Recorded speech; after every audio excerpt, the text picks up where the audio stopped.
What you are about to hear is not a warning. It is not a lesson. It is a confession. My name is Daniel, and this is the story of how someone took everything from me and how I made sure they regretted it for the rest of their life. I was 26 years old when I joined Meridian Solutions. No connections, no family in the industry, no open doors, just hunger. I stayed late when everyone else went home, came in early when the office was still dark and silent. I studied every process, every gap, every weakness in that company, and I built solutions for all of them. By my third year, my work was quietly making that company millions. But here's the thing nobody warns you about. Working hard in silence has a price. While I had my head down building, someone else had their eyes open, watching. His name was Marcus. Charming, confident. The kind of man who walked into a room and made everyone feel like they had been waiting for him. Management loved him instantly, and from the very first day, he watched me. Not because he admired what I was doing, because he wanted it. It was a Tuesday, the 14th of March. I will never forget that date for as long as I live. Some days don't just pass, they carve themselves into you. Deep, permanent. Like a scar that never fades, no matter how much time goes by. That Tuesday was one of those days. I had spent 6 weeks on that proposal. 6 weeks of late nights, skipped meals, and hours I will never get back. All poured into one document, one vision, one piece of work that I knew, absolutely knew, was going to change everything for me. This was my moment. I walked into that conference room at 9 a.m. sharp. Marcus was already there. He looked up when I walked in, and he smiled at me. That smile. The smile of a man who knew exactly what he was about to do. I didn't know it yet, but I would. I sat down, opened my folder, took a breath, and then Marcus stood up. Everything slowed down. He walked to the front of the room like he owned it, connected his laptop to the projector, adjusted his tie, and turned to face the room. And he began presenting my work. My work. Slide by slide, word by word, number by number. Every data point I had spent weeks gathering, every strategic recommendation I had spent nights refining, every financial projection I had built from absolute scratch. All of it coming out of his mouth, in his voice, like it had always belonged to him. I could not move. I could not breathe. My hands gripped the edge of the table so hard, my knuckles went white. And the room was eating it up. The managers were nodding, smiling, leaning forward, completely captivated by my work, coming from his mouth.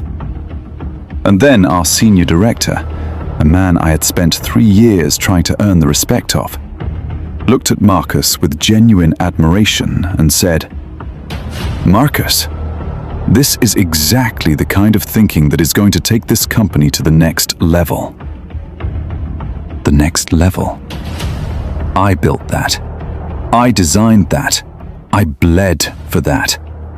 And those words that should have been mine, landed on him like a crown. I looked at Marcus. He didn't look back at me. He didn't need to. Because in that room, in that moment, I didn't exist. 2 weeks later, Marcus was promoted, Senior Project Lead, the exact position I had been working towards for 2 years. The announcement came on a Friday afternoon. By the time it did, the entire office already knew. People were gathered around him, shaking his hand, patting his back, laughing at his jokes, celebrating him. I stood at the edge of the room, and I watched. Nobody looked at me. Nobody said my name. 3 years of work, 3 years of sacrifice, and I was invisible, standing in the background, forgotten, while the man who had taken everything from me stood in a spotlight that should have been mine. I didn't cry. I didn't confront him. I didn't say a single word. I just watched, and I felt something shift inside me. Something quiet, something cold, something that had never been there before. That night I sat alone at a bar, ordered a whiskey, didn't touch it. I just sat there, staring at the glass, watching the ice slowly disappear, just like everything I had built.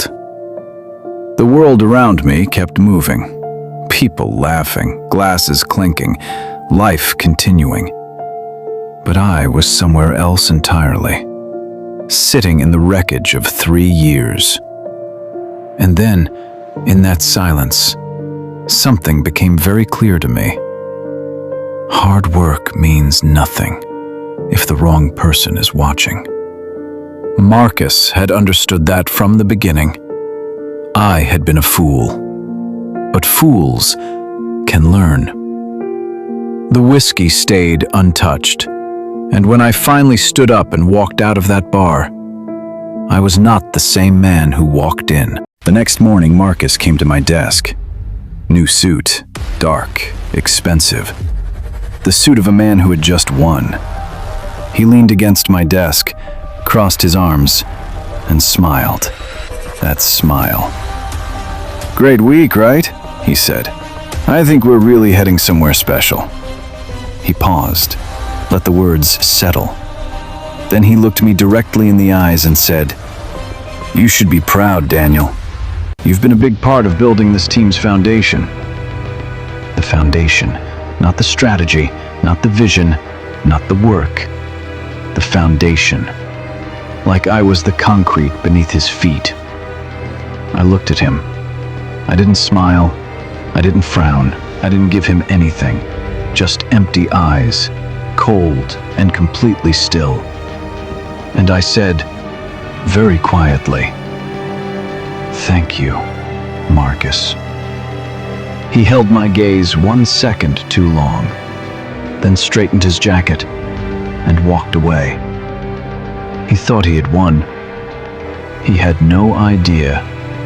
He had just signed his own ending. That night I sat in my car, engine off, lights off. Just the rain, hammering the roof, streaking down the windows, like the sky itself was mourning. I didn't move for a long time. I just sat there, gripping the steering wheel, staring at nothing. And then something shifted inside me, something cold, something quiet, something I had never felt before. I stopped being sad, and I started being dangerous. Marcus thought he had buried me. He forgot one thing. You can't bury something that refuses to stay down. I started the engine, and I drove into the dark.